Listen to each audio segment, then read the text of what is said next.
todo crescimento é um presente de Deus. Toda esperança, todo amor e movimento é um presente de Deus. Há um ser maior a nos religar, fonte de tudo e de todos. Ele pode, Ele sabe, Ele está.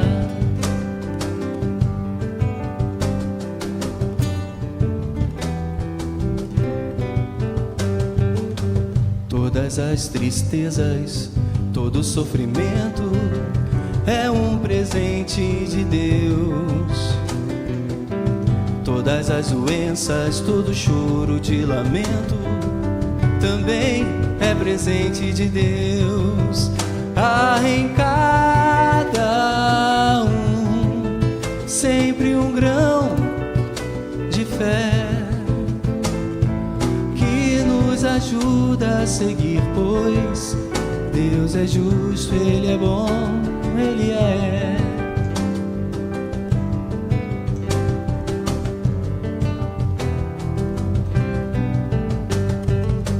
Toda alegria, todo sofrimento, toda esperança, todo choro de lamento, todas as tristezas, todo crescimento, todas as doenças, todo o amor que nos move é presente de Deus. Há um ser maior a nos religar,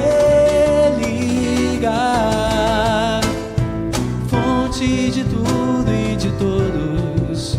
Ele pode, Ele sabe, Ele está. Há em cada um sempre um grão de fé que nos ajuda a seguir, pois Deus é justo, Ele é bom, Ele é. Ele pode, Ele sabe, Ele está. Deus é justo, Ele é bom, Ele é.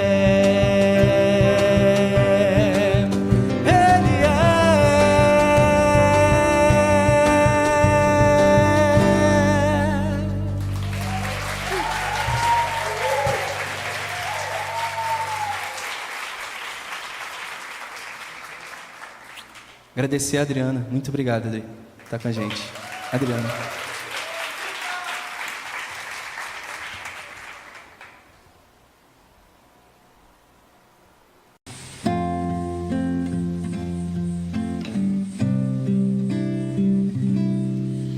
Kardec,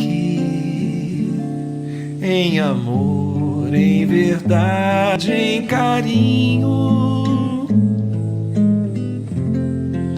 você foi muito mais que simples codificador. Você que mesmo exausto não parou e que mesmo sedento não negou a fonte de água viva que você descobriu para o mundo inteiro. Kardec, em amor, em verdade, em carinho, você foi muito mais que simples codificador. Você que mesmo exausto não parou e que mesmo sedento não negou a fonte de água viva que você você descobriu para o mundo inteiro.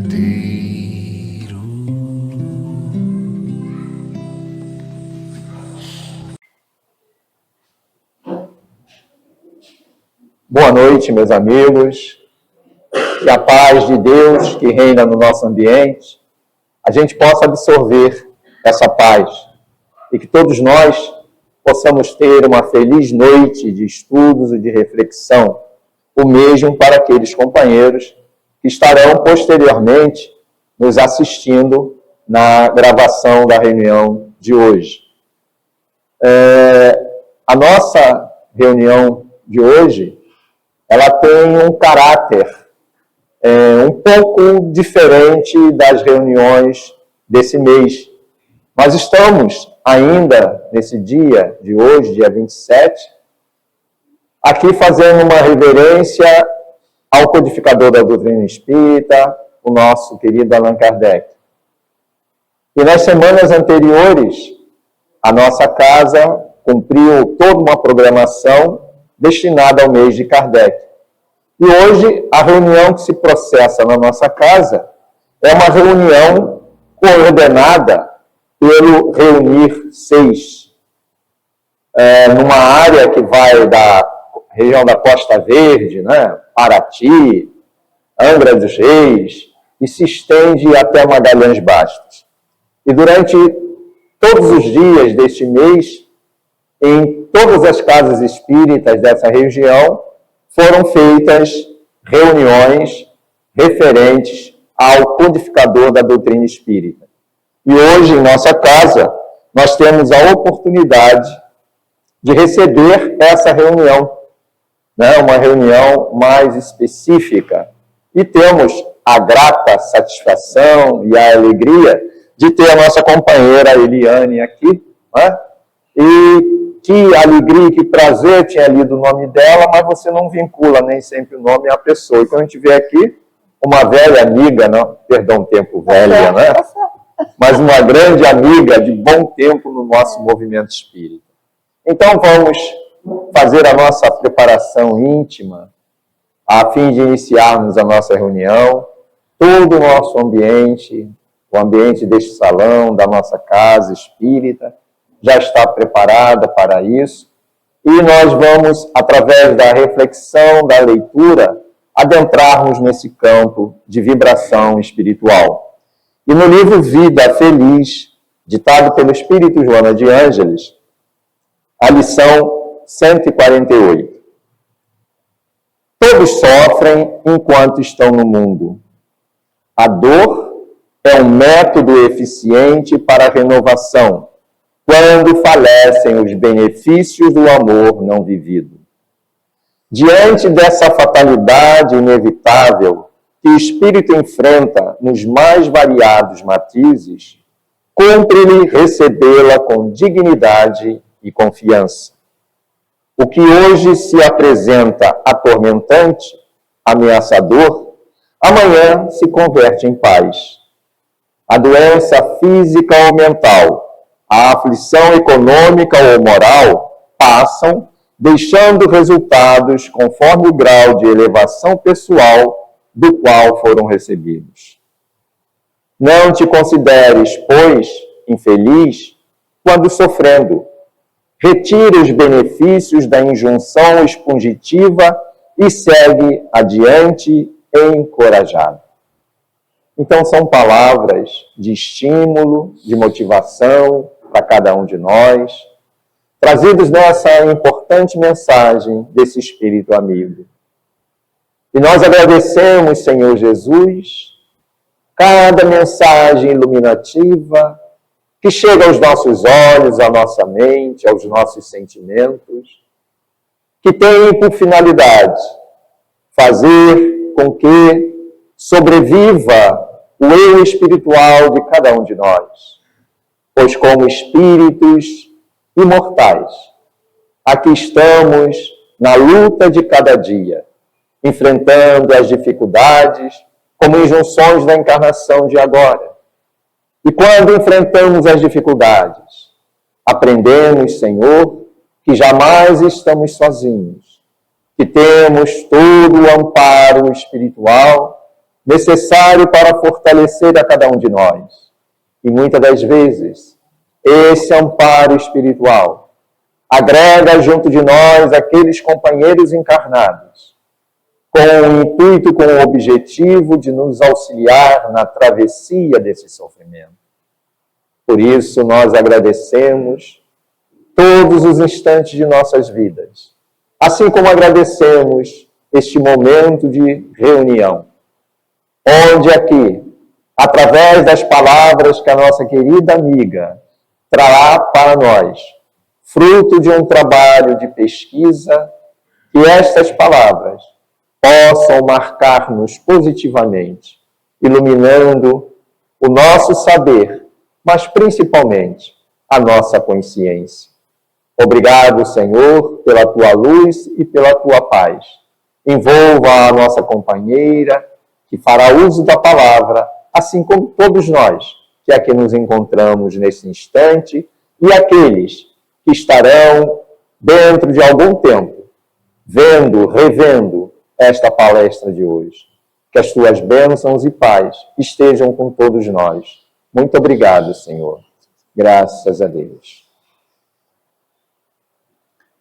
Bom, então, agora, como nós já dissemos, né, no início, nós vamos passar a palavra para a nossa amiga Eliane, em que ela vai falar sobre tema contido na quarta obra do Pentateuco, que é o livro O Céu e Inferno. Então, com a palavra, nossa irmã. Esqueci de perguntar até que hora? Até 8h20, 8h25. 8h20, 8h20. Obrigada. Gabriel, tem que ficar aqui por causa da... Tem que ficar aqui, né? Não pode. Até aqui. É isso que eu ia falar. Eu dava um trabalho para lá pro Bezerra, porque eu fico andando, aí toda hora ele falava, pra cá. Então você pode ficar, pra cá, tá? Que eu não ligo, não.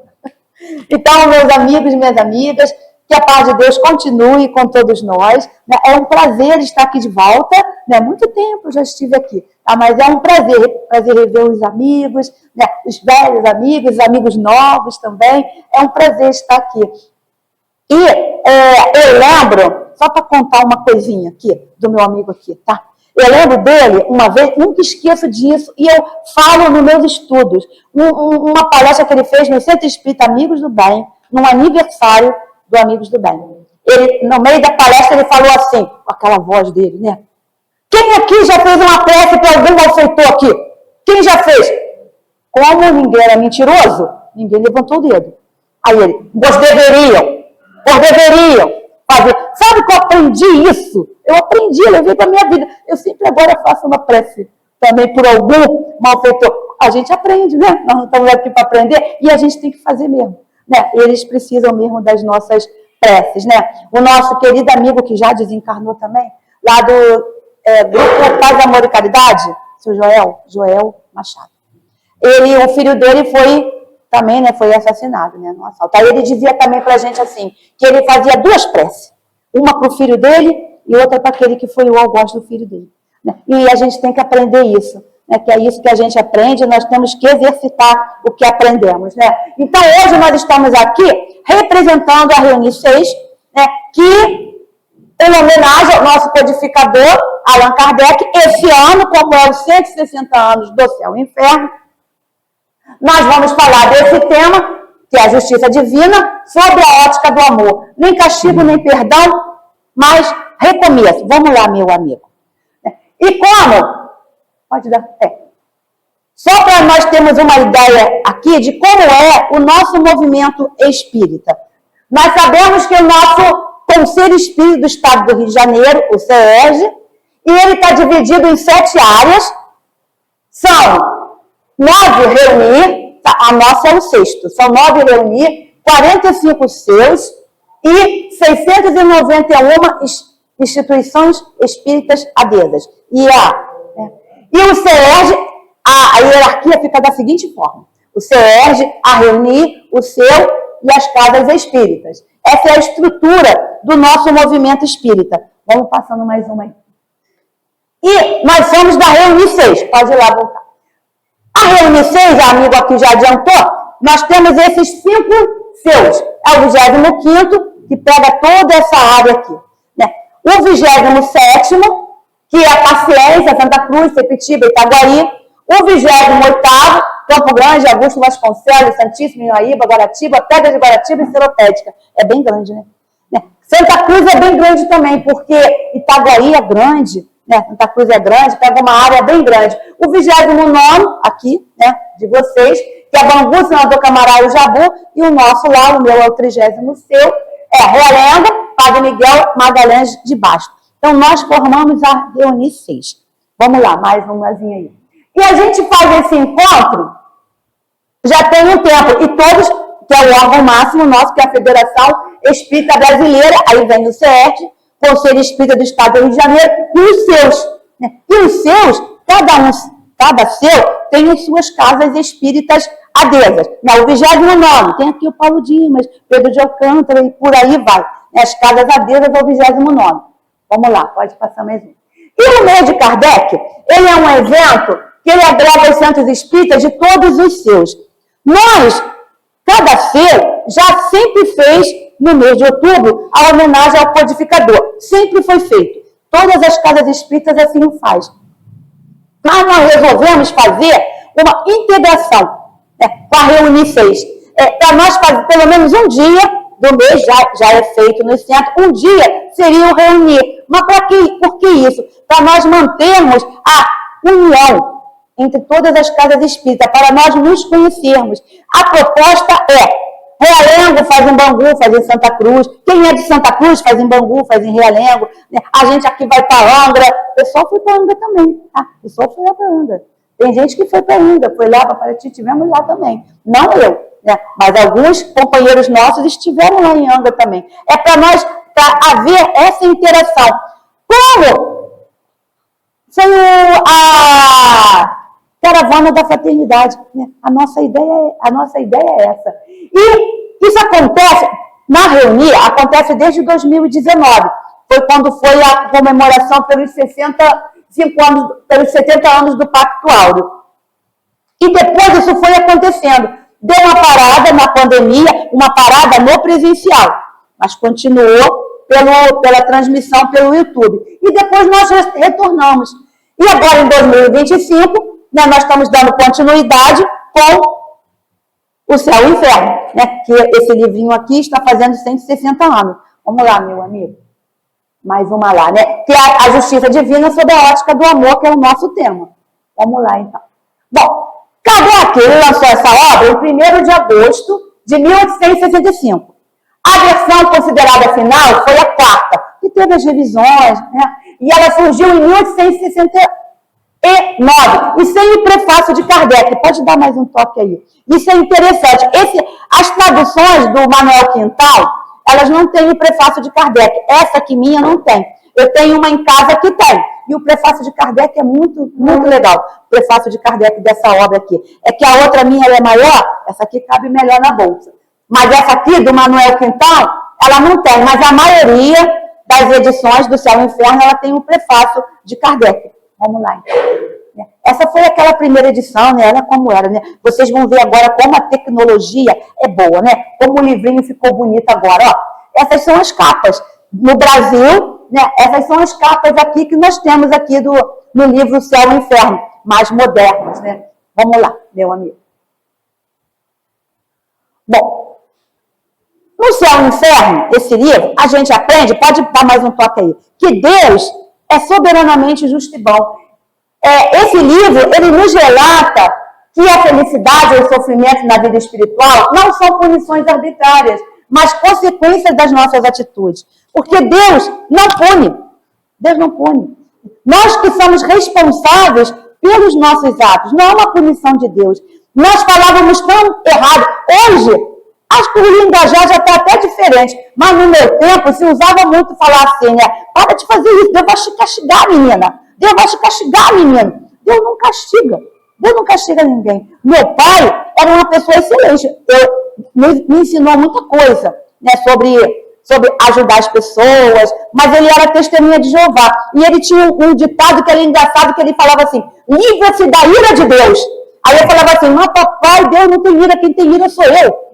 Eu que sou imperfeita, Deus não se ira com ninguém, né? Mas tem às vezes esse linguajar aí. A alma ou o espírito, ele sofre na vida espiritual as consequências de todas as imperfeições que não conseguiu corrigir na vida corporal. O seu estado feliz ou desgraçado é inerente a seu grau de pureza ou impureza. Isso está lá no céu e inferno, no capítulo aqui que trata do Código Penal da vida futura. Então, nós que somos responsáveis pelos nossos atos. Né? Vamos lá, mais umazinha aí. E qual é a importância aqui do céu e inferno? Né? A importância para nós. Isso está lá no Reformador, de agosto de 2005, no editorial. Demonstrando a todos nós a grandiosidade da justiça divina, Allan Kardec apresenta com detalhes e exemplos a vida no mundo espiritual, onde vamos encontrar os benefícios, as alegrias, as dores e os sofrimentos como resposta natural às nossas ações e realizações diante da lei maior. Me perdi. Enquanto encarnados, e o faz não assentado em conclusões puramente teóricas, mas calcado em revelações e relatos consistentes de espíritos habitantes do mundo espiritual, que falam das suas experiências, as quais, submetidas ao crivo da razão, não deixam dúvida quanto à sua realidade. Nessa segunda parte do Céu e Inferno, que tem relatos de espíritos, né, que nos vão atestar para nós a veracidade. Porque eles vão falar das experiências sofridas. E eu acho que passou um slide aí, rapidinho, que eu coloquei assim, que Deus, que fala aqui, que Deus, ele é soberanamente justo e bom. Acho que tem um mais lá na frente, é esse aqui. Né? Passou rapidinho, aí eu falei, tá faltando um. Bom, Deus fala aqui que Deus é soberanamente justo e bom. E isso, os espíritos estão falando isso aqui, mas isso, ó, já se fala há muito tempo. Lá no Antigo Testamento, Ezequiel, lá no capítulo 33, versículo 11, ele diz o Senhor Deus, eu não quero a morte do ímpio, mas que ele se converta e viva. Deus não quer a morte, né, do pecador. Eu tenho um amigo que ele era de outro credo religioso, né? Aí, uma vez ele estava muito revoltado com as coisas que estavam acontecendo, e aí ele já estava quase fazendo uma apologia aí aquele malfeitor, que ele devia morrer, né? Aí alguém do credo religioso dele mesmo botou assim, meu irmão, eu sou do tempo que o crente queria salvar o pecador, não matar. Né? Então o nosso interesse é salvar aquele que está no caminho errado. E nós espíritas ainda, mais ainda, porque nós sabemos que aquele que está pelo caminho lá, por caminhos tortuosos, se ele desencarnar, o campo de ação dele vai ser maior ainda. Né? Nós sabemos disso. Ele vai estar sem o corpo que cerceia ele aqui ainda. Né? Então, o nosso interesse é que ele melhore enquanto esteja aqui, caminhando conosco. Ainda lá em Joel, no capítulo 2, versículo 32, diz assim, porque todo aquele que invocar o nome do Senhor será salvo. E já no Novo Testamento, Mateus diz lá, no capítulo 18, versículo 24, não é da vontade de vosso Pai que nenhum desses pequeninos se perca. E Lucas, no capítulo 15, versículos 7 a 10, digo-vos que haverá mais alegria no céu por um pecador que se arrepende do que por 99 justos que não necessitavam de arrependimento.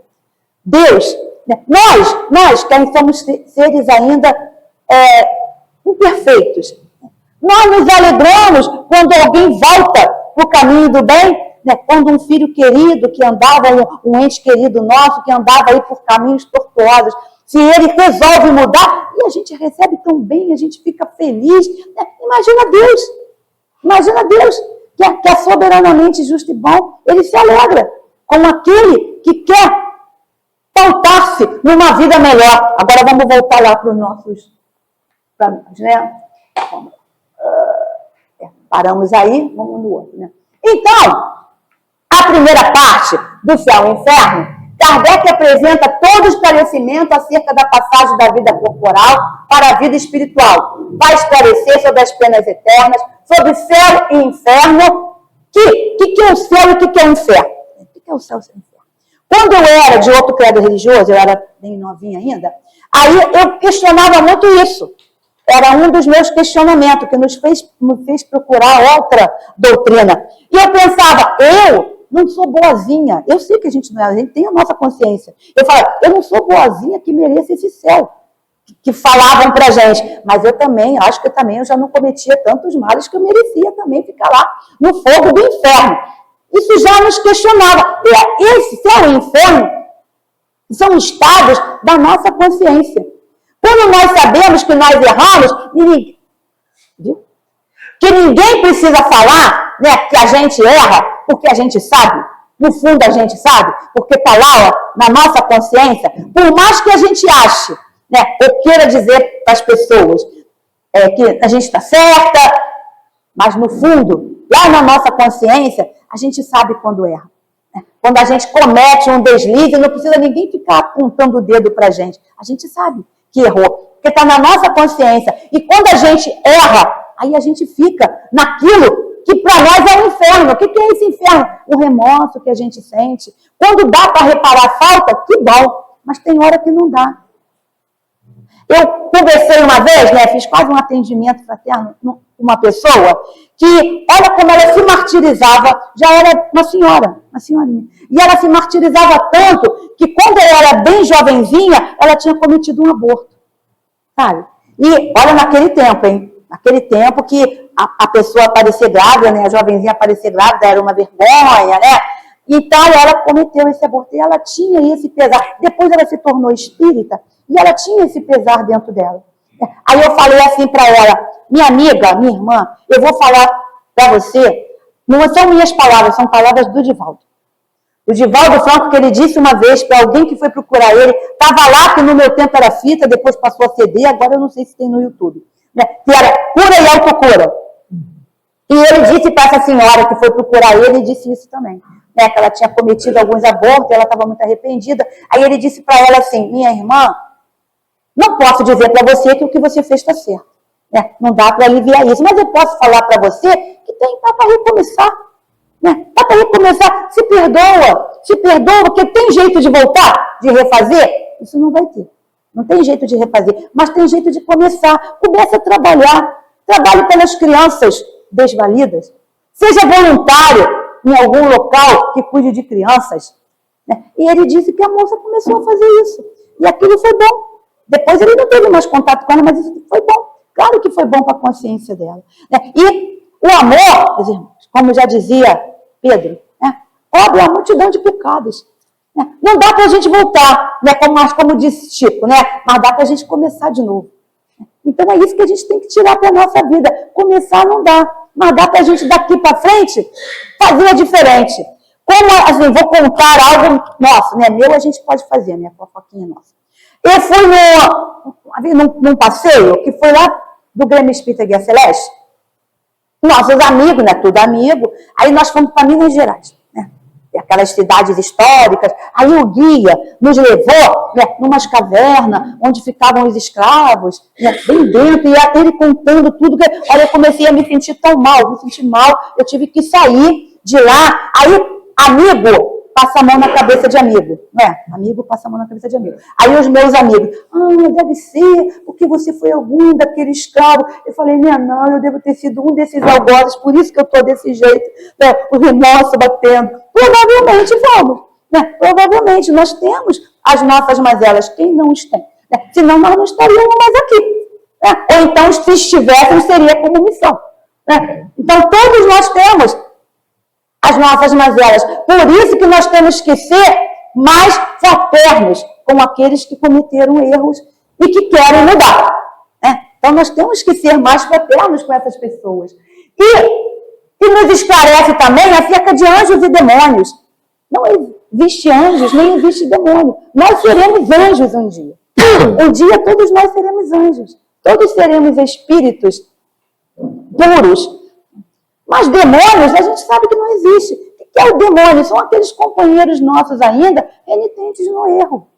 São esses. Né? E a gente lembrar sempre que nós que somos responsáveis pelos nossos atos, nunca culparmos o outro, porque a gente adora colocar a culpa no outro. A gente adora colocar a culpa no outro. Ah, eu sou assim por causa de fulano. É, foi ele que... A gente adora. Ou então foi por causa de você que aconteceu isso. O meu filho, quando ele era novo, ele é Vasco mesmo, doente. O nome do meu neto é Edmundo. Você vê que ele é Vasco mesmo, né? Então, ele tinha feito, né, uma arte feia, lá ele tinha uns 15, 16 anos. Aí ele falava, ele não foi no jogo, mas era um jogo importante. Acho que era despedida, não me lembro se era o Roberto Dinamite, desses. Aí ele falava, muito tempo ele ficou falando, até depois de, por sua causa, eu perdi o jogo, por sua causa. Eu falei, por minha causa não, por sua causa, você perdeu o jogo. Por sua causa, que você fez uma coisa errada, né, e não foi o jogo. Então a culpa foi sua, não foi por minha causa que você não foi o jogo. Então a gente tem que colocar isso na nossa cabeça, é por nossa causa, não é culpa de ninguém. Uma vez eu vi eu acho que foi na televisão, um repórter.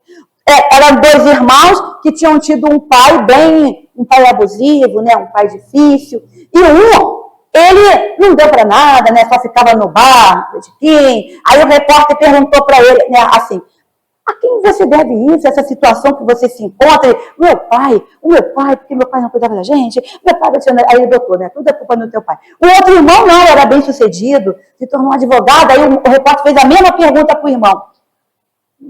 Aí ele disse assim, por causa do meu pai, porque eu não queria ser igual a ele, eu não queria ser um pai daquele por meus filhos, eu queria uma vida melhor para a minha família. Né? Então tudo depende, né? A responsabilidade é nossa. Não é a culpa do outro, a responsabilidade é nossa. E lá na segunda parte, Kardec ele apresenta exemplos, né? Exemplos de alma durante e após a morte física, a morte do nosso corpo físico, que a gente sabe que a morte não existe, né? O corpo morre, mas o espírito não morre. É muito legal, a nossa proposta lá da Reunir é a gente enfatizar mesmo essa segunda parte do livro Céu e Inferno. Não é uma curiosidade só a gente ler aqueles relatos, não. É para nós tirarmos ensinamentos daquilo. Não é ler por ler. A gente tem que ler e tirar ensinamentos de tudo que a gente leu lá nessa segunda parte do Céu e Inferno. Vamos lá, meu amigo. E sobre o relato de espíritos felizes, esses espíritos felizes ali não são espíritos puros, não. Tá? Vamos ver que às vezes a gente... Quando pega, espíritos felizes, não é que sejam espíritos puros. O que é um espírito feliz? É aquele que passou bem pela sua encarnação, que cumpriu as suas metas nessa encarnação. Aí ele foi um espírito feliz. Não que ele já tenha, nenhum desses aqui atingiu aquele grau de pureza, não é isso. Tá? Mas é um espírito feliz porque cumpriu a sua tarefa aqui. Né? São outros espíritos, né? Os espíritos em condições medianas, espíritos... sofredores, espíritos suicidas, criminosos arrependidos, espíritos endurecidos e expiações terrestres. Nós não vamos falar de todos, obviamente, porque não daria tempo.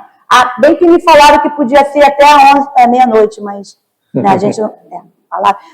Mas a gente não, a gente fez um resuminho de alguns. E nós vamos falar, né, um espírito em expiação terrestre. Pode ligar, botar aí. Eu escolhi esse aqui, né? Tem outros, mas eu me identifiquei bem com a Clara Rivière. A Clara Rivière, ela era uma criança. Ela desencarnou criança. Ela tinha 10 anos, né, quando ela desencarnou, e ela era de uma família de camponeses. E ela sofreu 4 anos. Mas ela sofria de uma forma que não parecia uma criança. Não parecia uma criança. O sofrimento dela, ela sofria com resignação. E até mesmo, ela amparava os pais. Ela era tão resignada que ela dizia, não sofra assim, né, para a mãe, para o pai não estar sofrendo. E muitas das vezes, ela até calava um pouco as dores dela, para não trazer mais sofrimento para a mamãezinha dela e para o papai. Né? E ela mesma se comunicou e disse que essa maturidade, nós sabemos disso, que é um corpo de criança, mas o espírito já é um espírito mais maduro. Ela já tinha uma maturidade espiritual. de uma existência anterior. Então, por isso que ela suportou tão bem aquele sofrimento, sendo ainda uma criança. E aí nós vemos o quanto, às vezes, a gente aprende com as crianças. Né? Aprende, às vezes, com uma criança, aprende com um jovenzinho. Fora o exemplo dela, né? Quantos a gente vê por aí, né? Que são pessoas tão resignadas com o seu sofrimento. Lá na nossa casa espírita, muitos anos atrás, quando eu trabalhava com a juventude, tinha uma jovenzinha que ela tinha leucemia. Era Joyce, o nome dela. Né? Mas ela era uma jovem que todo mundo gostava dela, todo mundo. Ela veio do Acre, né? Ela veio do Acre porque o atendimento médico lá era precário, ela fazia o acompanhamento aqui no Rio de Janeiro. E uma enfermeira, que era enfermeira lá na casa, filha da dona Hortência, a Nete, né?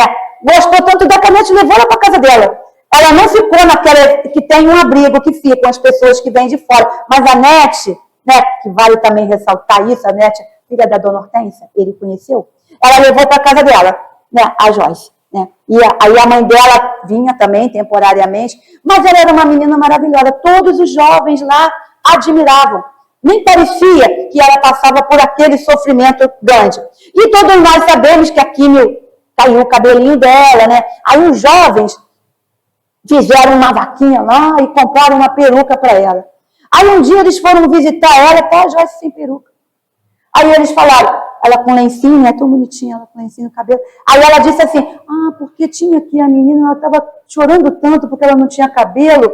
Eu não ligo não de eu não ter cabelo.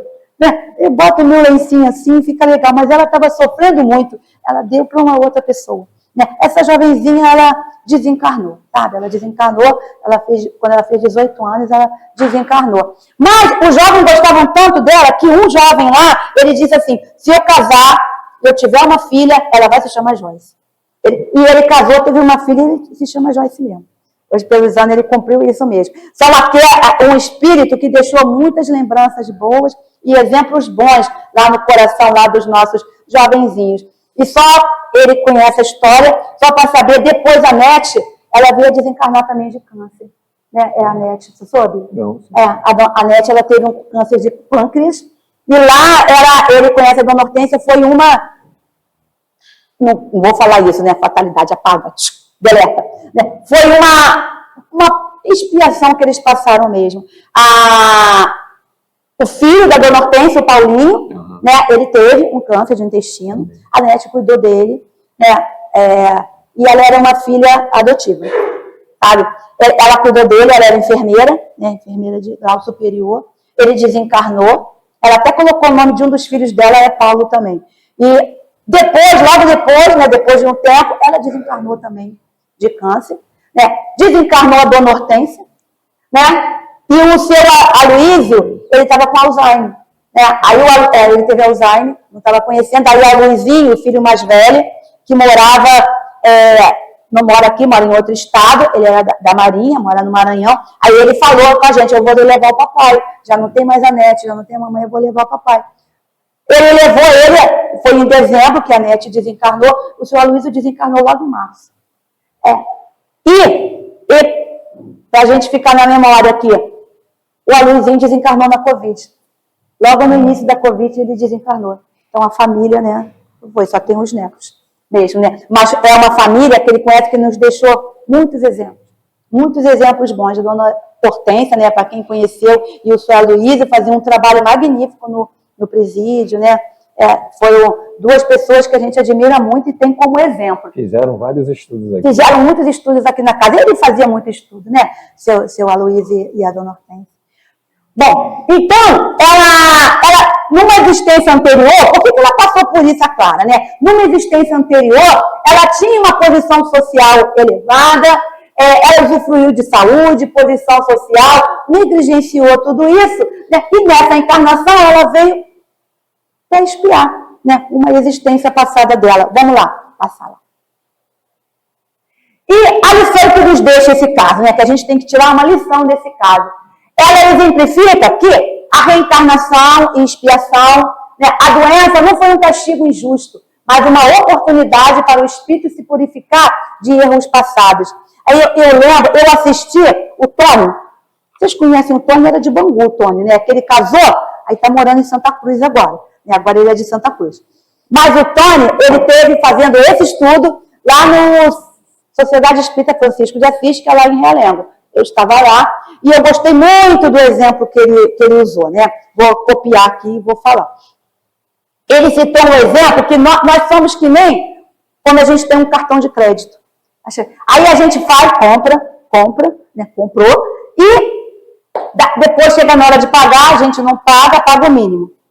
Aí a gente, mas continua fazendo uma dívida, continua comprando e paga o mínimo só. Mas continua comprando, paga o mínimo. Aí tem uma hora que o cartão fala, né? Não dá, você tem que dividir isso aqui, você tem que fazer um acordo, tem que parcelar, aí a gente parcela. Né? É como nós, né, na nossa vida. Aí a gente vai, né? Aí a gente encarna, só que a gente só espia um pouquinho, e ainda contrai uma dívida, que a gente continua fazendo coisa errada, aí vai aumentando, e a gente só ressarce um pouquinho. Né? Mas tem uma hora que não dá, aí fala assim, não, agora não tem jeito. Aí Deus fala, né? Não tem jeito mais não. Para você não contrair nada aí agora, aí a gente vem numa encarnação onde a gente é bem cerceado, bem limitado, para a gente não contrair mais dívida e conseguir pagar pelo menos o mínimo. Né? Porque a gente não vai contrair mais, porque a gente vai estar num estado em que a gente não consegue, né, contrair mais débito. E é assim mesmo. E provas da vida. Né? Os sofrimentos na Terra são provas que, quando bem aceitas, promovem o crescimento e a evolução espiritual. Né? Os sofrimentos são dessa forma, quando a gente os encara da melhor maneira possível. Porque sofrer, gente, quantas pessoas sofrem aí? Mas cada um encara de uma forma diferente. Eu ia muito lá no INCA, que eu fiquei com uma prima, né, que teve um câncer, aí ela ficou na nossa casa, que ela não tinha mais família, já tinham desencarnado, aí eu levava ela também já desencarnou. Aí eu vi uma cena também muito, que a gente, como exemplo, uma senhora já, e ela estava com 2 rapazes, que eu creio que deveriam ser filhos dela, e acho que era a primeira consulta dela, ela sai, né, lá do consultório, eles estão com a cara, né, bem consternada, triste, aí ela olha para eles e fala assim, estão com essa cara por quê? Estão com essa cara por quê? Ai, tira essa tristeza aí da cara, tira essa tristeza da cara aí. Olha só, eu já estou com 60 e poucos anos, ela falou, a gente tem que morrer de alguma coisa. Ela falou assim, a gente tem que morrer de alguma coisa. Graças a Deus, vocês já são grandes. Isso, tem mães que deixam filhos, né? Tem criança pequena que também tem essa doença. Eu não, morrer de alguma coisa, eu vou ter que morrer. Vambora. Aí ela lembrou eles um pouquinho, mas aquilo serviu de exemplo. Um exemplo que a gente tem que ser seguido. É assim mesmo, como a gente encara, né, a situação pelo qual nós estamos passando. Fala da imortalidade da alma, e a história de Clara reforça a ideia de que a morte é apenas uma passagem para uma nova etapa da existência. A verdadeira felicidade se encontra no plano espiritual. Aqui não é a verdadeira felicidade. E a justiça divina. O relato demonstra que a justiça de Deus não se baseia na punição, mas na oportunidade de regeneração do espírito. Vamos lá para o meu outro casinho aqui, que eu escolhi. Um espírito endurecido. Aí eu escolhi esse aqui, né, da rainha de Oud. Oud é uma região lá da Índia. E ela é descrita como um espírito endurecido e preso à vaidade e ao luxo terrestre, mesmo após a morte. A comunicação com a rainha ilustra como as pessoas não se transformam instantaneamente ao morrer, mas continuam presas aos seus preconceitos e dificuldades da vida. Não é porque a gente desencarnou que a gente vai ser bonzinho. Né? Desencarnou, ficou bonzinho. Não é. É um pouco até pior, sabe? Porque a gente desencarna, aí a gente vai se ver como a gente é mesmo. Né? Não vai ter essa máscara aqui, como diz a minha amiga Zilda, do Guia Celeste, esse verniz social. Né? A gente não vai ter, porque vai ser como nós realmente somos. E essa rainha, gente, ela também não teve uma vida maravilhosa não, sabe? Não teve não. É que ela era servida. Né? Ela tinha os servos, bastante servos que a serviam. Mas a vida dela foi difícil também. Né? Ela tinha, sim, o poder e ela era servida. Mas esse reino, ele foi conquistado lá pela Inglaterra e ela foi com os seus servos, né, muitos servos, que ela foi até a Inglaterra, da Índia até a Inglaterra naquele tempo, que era difícil as viagens, que ela queria pedir à rainha, né, o reino dela de volta. Se para ela a viagem foi um sofrimento, imagina para os servos, né, que a serviam. Né, porque ela tinha todas as suas vontades atendidas, os servos que tinham um grande trabalho. Né, e ela ficou mais de um ano lá na Inglaterra para a rainha poder receber ela. E quando recebeu, não foi aceito, né, as reivindicações dela. Ela teve que ir para a França.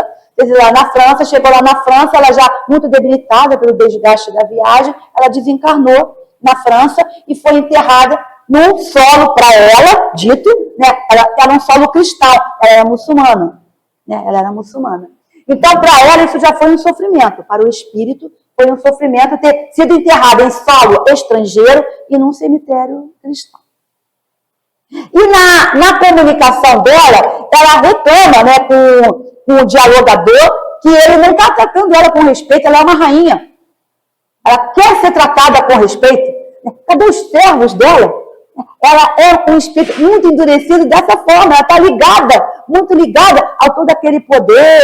Né? E quem trabalha, né, em sala mediúnica, como a gente vê isso às vezes, né? Que às vezes a pessoa teve um posto social bem, aí quando chega aqui, ele quer ser bem atendido. Uma vez lá na reunião mediúnica, o espírito falou pro dialogador, né? Mais respeito comigo, é Vossa Excelência. É Vossa Excelência, ele queria ser tratado como Vossa Excelência. Né? Então, a comunicação da rainha, ela é um exemplo de um espírito endurecido. Nada que o dialogador falava, ela aquecia. Ela ainda falou assim, você não conhece Jesus, o filho do carpinteiro? Não me ocupo com o filho de carpinteiro. Não ocupo o meu pensamento com o filho do carpinteiro. Né? Ela era um espírito bem endurecido. Para o espírito assim, não estava adiantando muito o diálogo, a gente tem que orar. Né? Orar por ela, né? Por ela e por todos eles, com certeza essa aí já teve a evolução dela, né? Há tanto tempo, né? Até que desperte, né? Desse estado de endurecimento do espírito.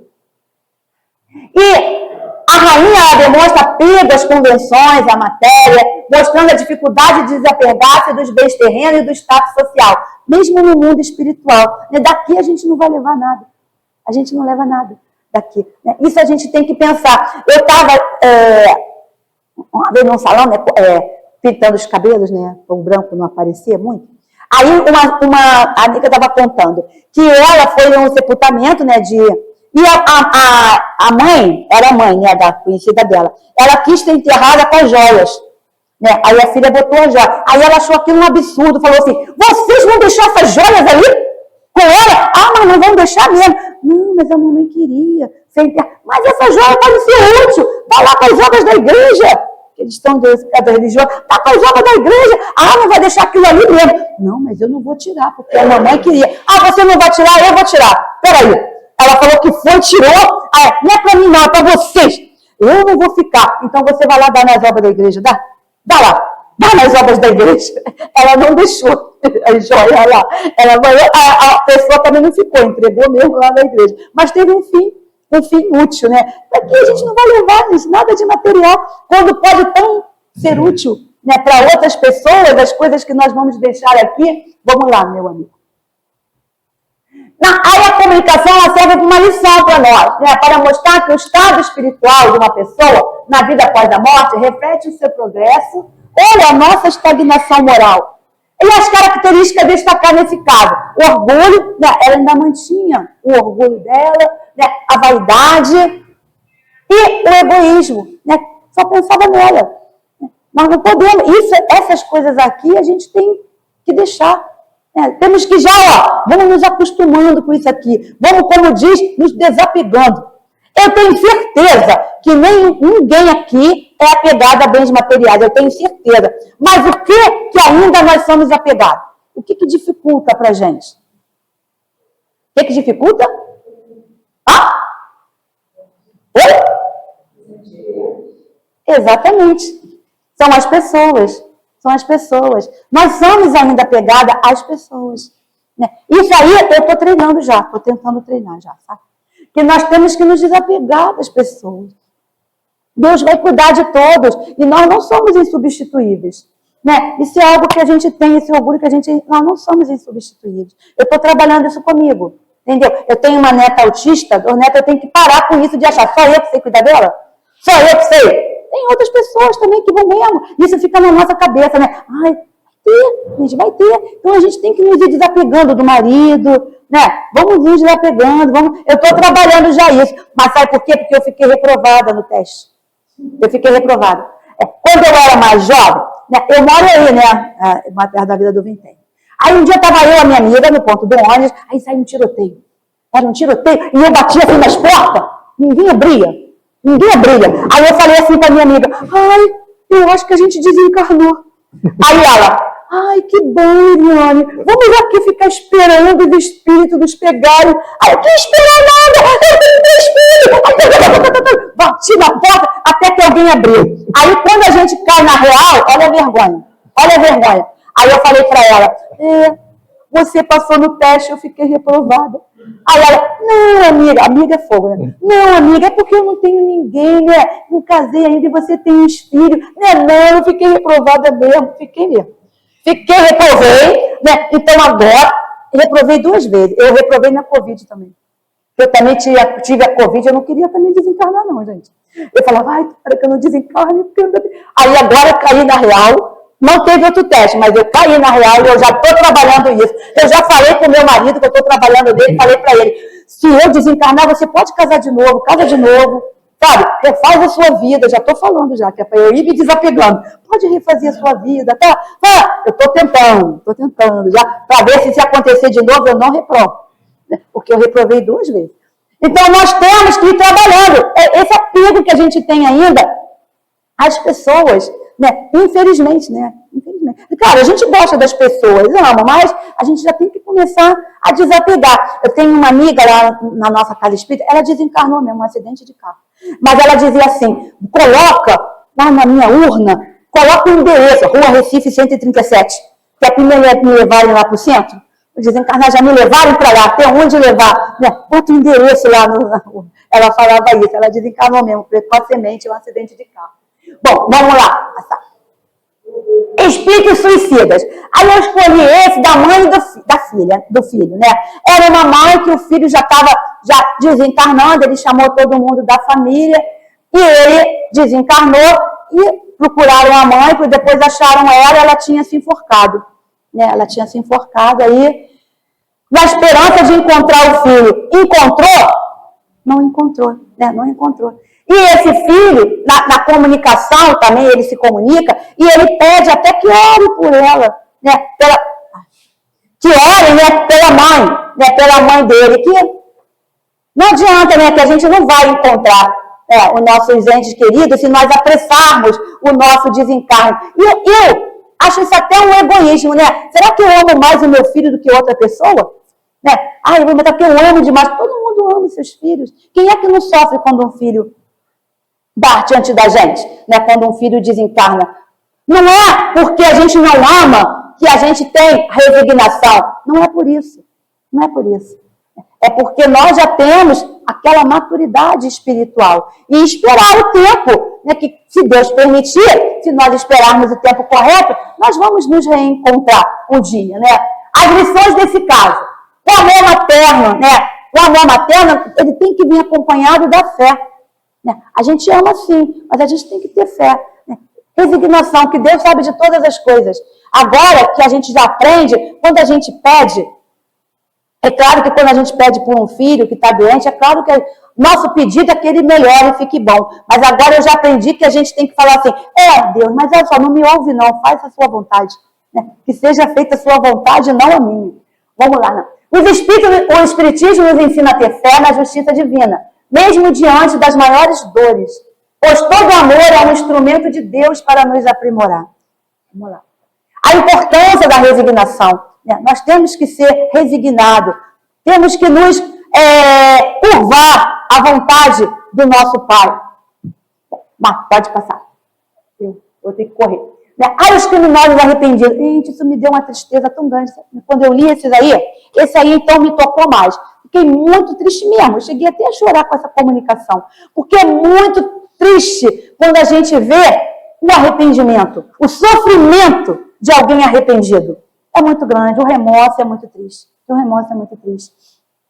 Se nós já ficamos, às vezes, tão entristecidos, quando a gente, às vezes, é rude com alguém e depois a gente se arrepende, né? Já é um sofrimento tão grande. Agora, imagina quem comete, né, grandes crimes. Nós já cometemos no passado. É muito triste. Ele nem é evocado, ele se apresenta na reunião. E ele está muito desesperado, porque ele está muito arrependido, né, do que ele fez. Ele foi um assassino, ele foi condenado à morte naquela época, e ele encontra as suas vítimas, né, chamando ele de assassino, e ele está muito arrependido de tudo que ele fez.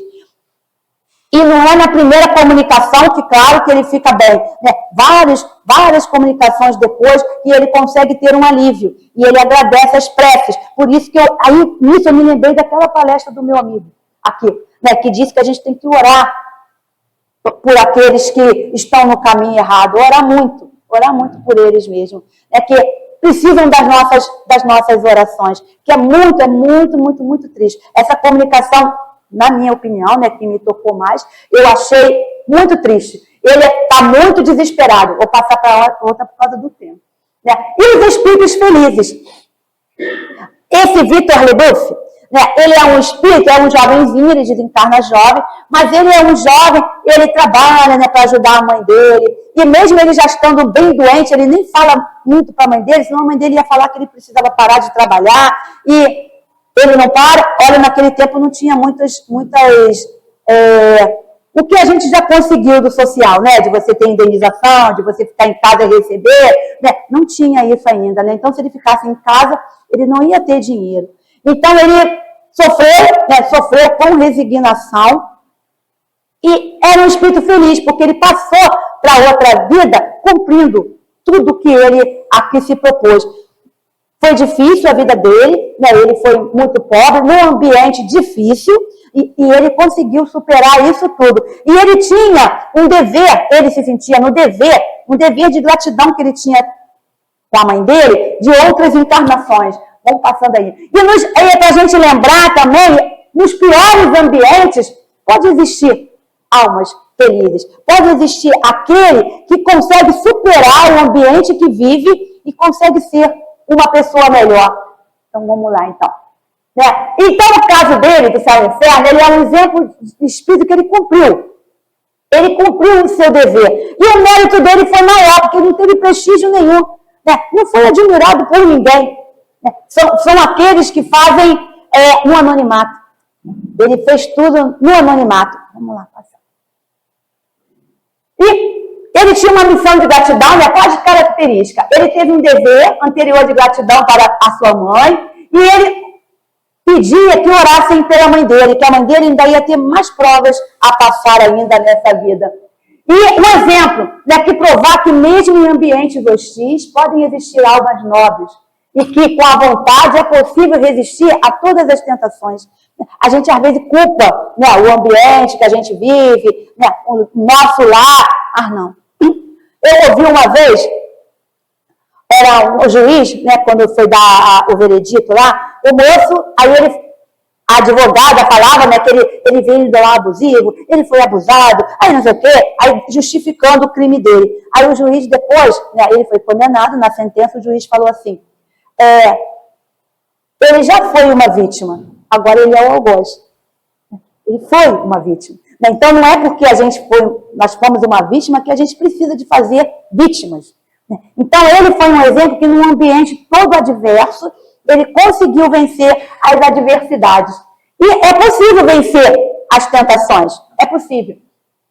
E o mérito na obscuridade, né, que a sua missão não foi gloriosa ou brilhante, mas por ser obscura teve ainda maior mérito, pois não se baseava em busca de reconhecimento pelo orgulho. Não se baseou em reconhecimento nenhum. Aí eu lembro, eu tenho um amigo lá na minha casa espírita, eu falo dele, vou falar dele aqui, em rede nacional, que é para o espírita, em rede espírita aqui, meu amigo Valdec, ele fez um curso com o Emanuel, eu falo para ele fez um curso intensivo com o Emanuel, que lembra como o Emanuel dava umas bancas no Chico, né?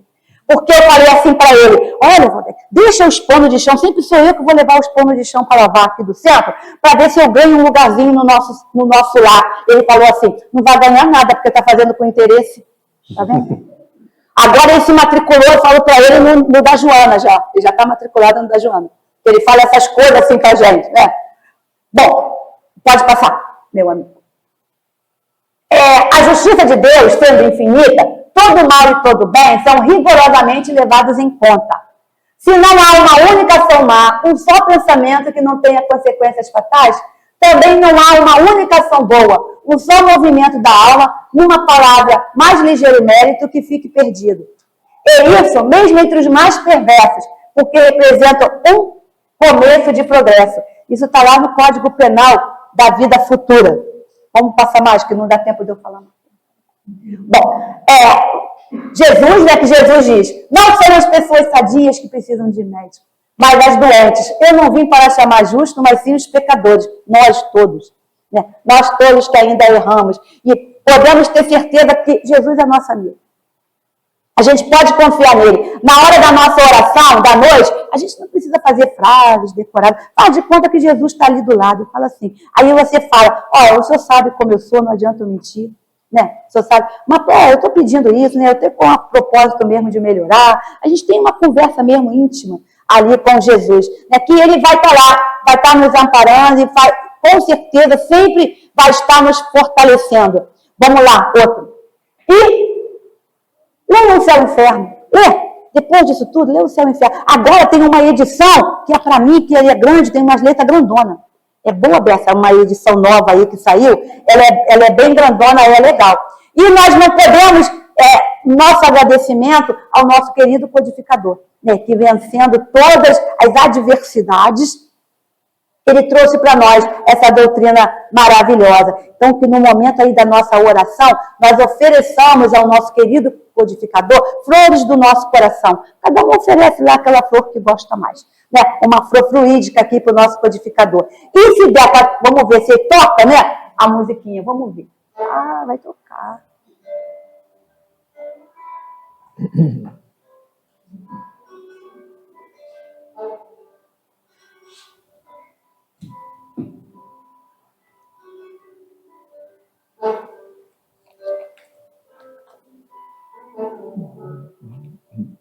Venho dizer obrigado, amigo, por ter me dado o dom de saber de onde vim, porque estou aqui, para onde vou, como ser feliz, como encontrar Jesus.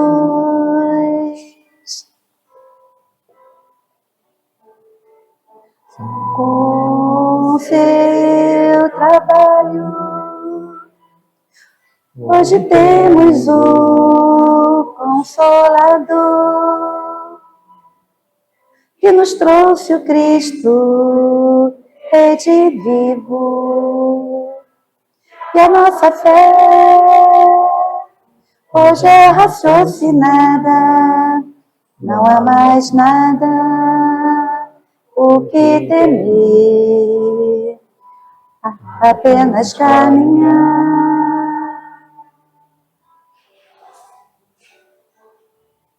A sua luz vai brilhar na terra, porque a verdade encerra. E assim digo, Kardec, obrigado pelo Espiritismo, por ter denunciado pelo Espiritismo e a vida dedicado ao Espiritismo.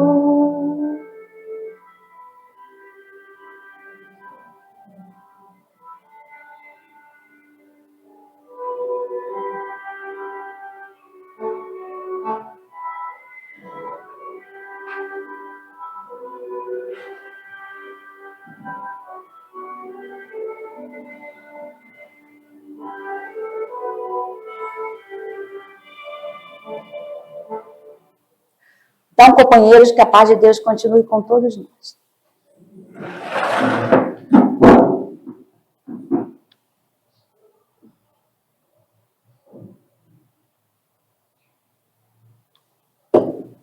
Senhor Jesus, como é bom, Senhor, descortinarmos os livros que o nosso querido codificador, Allan Kardec, intermediou para todos nós, trazendo-nos o conhecimento de uma nova ciência que trata de cada um dos seres humanos que sobre a terra aqui estão. Fez-se luz, Senhor.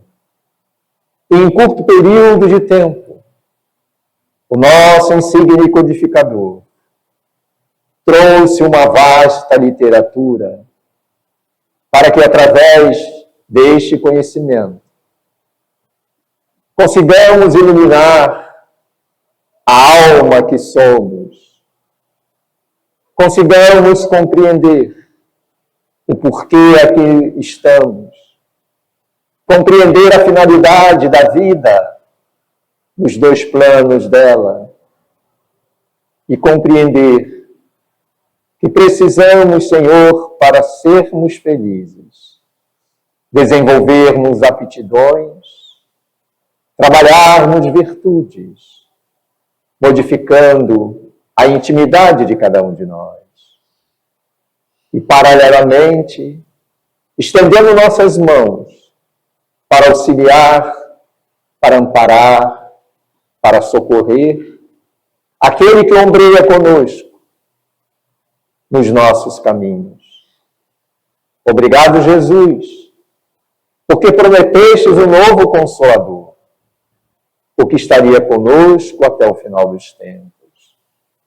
Obrigado, Kardec, porque fostes a figura central para que esse Consolador estivesse em nosso meio. A nossa gratidão, o nosso carinho, o nosso amor. Obrigado, Kardec.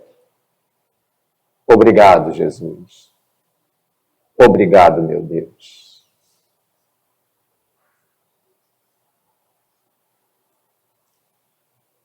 Nós agradecemos a nossa amiga pela forma como trouxe essas informações para todos nós.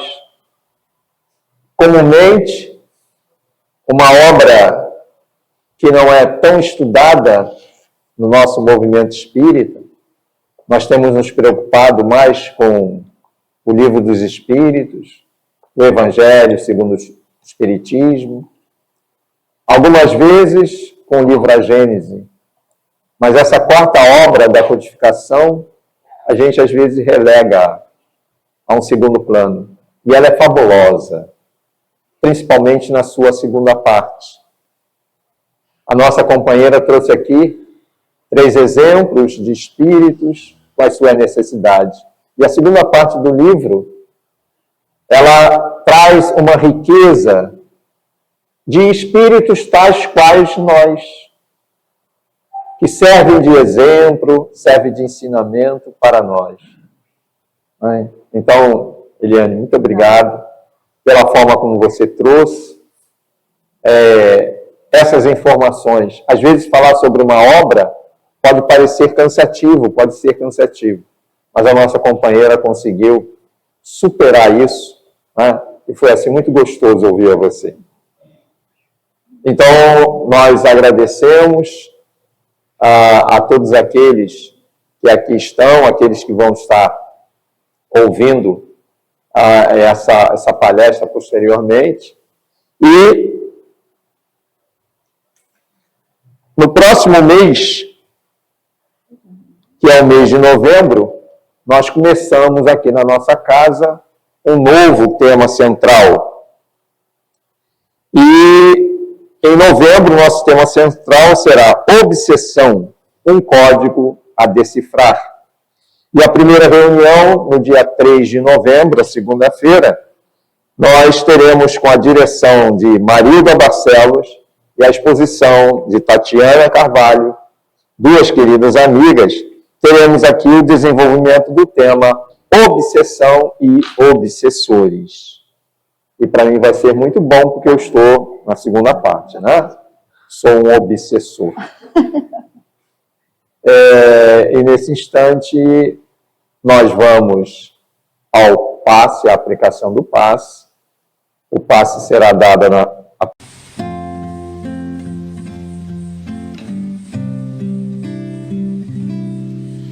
Kardec, em amor, em verdade, em carinho, você foi muito mais que simples codificador. Você que mesmo exausto não parou e que mesmo sedento não negou a fonte de água viva que você descobriu para o mundo inteiro. Kardec, em amor, em verdade, em carinho, você foi muito mais que simples codificador. Você que mesmo exausto não parou e que mesmo sedento não negou a fonte de água viva que você descobriu